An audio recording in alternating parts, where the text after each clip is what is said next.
You have an SEO manager, correct? Yep. Mm-hmm. And this person though is not on site though at the business. Nope, they're a virtual assistant based in the Philippines. Yeah, that's wild. So how did you decide to make that change? How did you find this service? I'm kind of fascinated by that.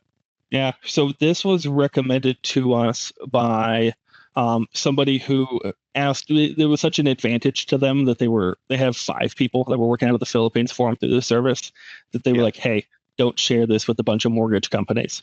So hopefully there's not a bunch of mortgage companies in my area that are listening to this podcast. I think we'll be fine. I think it'd be all right. But yeah, the service is called, it used to be called Shepherd. Now it's called somewhere.com. And you basically tell them what you're looking for. And then they go ahead and they do a lot of their recruiting and they find a virtual assistant that matches what you have or what you're looking for. And then you do 2 to 3 final interviews and pick who you have. And then they have a 6-month guarantee on top of it. Really? So between the SEO manager and my social media manager, who's also based out of the Philippines, we've been able to add members to the team where I just wouldn't have been able to before. Yeah. Or you'd be paying the same money to an agency, but that agency is working 5 hours a week on your account compared to a VA that's working 40 or 45. Yeah, that's incredible. That's great. So how often are you meeting with these people? Is it just again, is it virtual, or is it just through email? Or for people that are kind of new to this, kind of share how that works? Yeah, I meet with them every week, and with my SEO manager sometimes twice a week. Yeah, and then we communicate through WhatsApp a lot. But when you meet weekly, you can have a really good beat, obviously, on the work that we're doing, and a lot of things get done through Google Sheets, your Google Drive, so it's relatively seamless. Right, and then the production's been there, right? None of this matters if you're not getting any leads from this. Yeah, absolutely. Yeah, that's fascinating. Great. Okay, so that's SEO. You mentioned the social media. What social media for you guys has primarily been a branding medium, correct? Okay, very good. And then I think you guys, what's your kind of expectations? How many posts do you guys do? Is it video? Is it just still imagery? What's kind of your philosophy on social?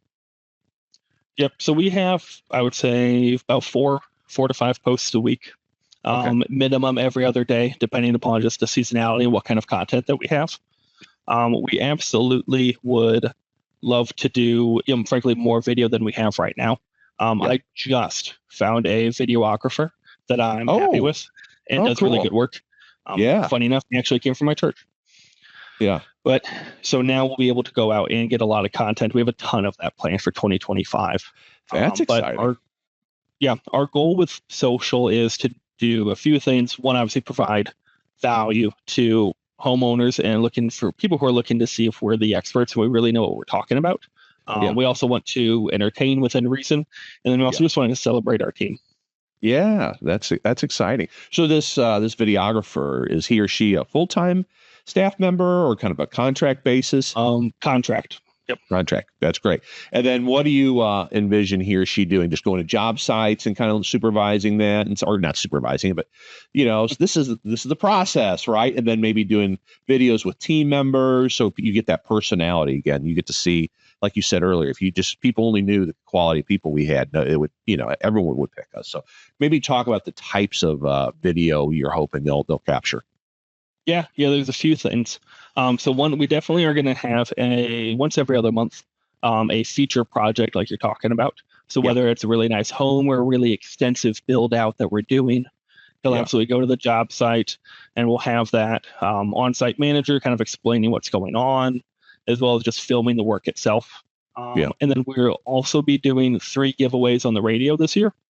Oh, cool. Which we've done over the past few years where, hey, 15K home remodel giveaway, things like that. Yeah. So we just went out and filmed one that we just did. A homeowner had a back door installed, as well as like a door with like a really big doggy door. This thing was huge. It's the largest that Previa offers. They've got like a great mastiffs and whatnot. And then they got a few windows with their 15K as well.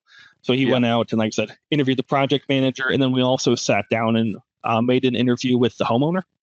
Okay. And it was very professionally done. And so we're able to garner a lot of testimonials that way. So that's the first one of these we did. I'm very happy with the results. That's great. And not that he flies all around the country, but Boyer's Media, that's the name of the videographer, and he does really good work. I've hired videographers before. I've hired a lot of I have a lot of still photographers. It's not easy to know who's going to do. You can look at what they do, but still you got to have that relation. You got to, do I trust this person? And it's like, I can remember price point would be all over the board, and it's not plug and play. So anyone that would want to do that, and obviously the whole world is moving, we're in a video age more than ever, and more contractors are going to it. So if anyone looks to do that, take your time. Don't just hire someone and think anyone with a camera can figure it out. I think that's a good lesson. You would think it's not that hard, but I have ran through photographers. A good photographer is hard to find. And like you said, the price has no indication of quality. Zero. Not at all. Not at all. It's, in fact, I think doing what I do and telling people to raise their prices for 20 years, I've told photographers, I was like, look, you do really good work. You need to charge more. You're going to be working for somebody else or doing something else, and anyways, it's fascinating. I always found that very interesting.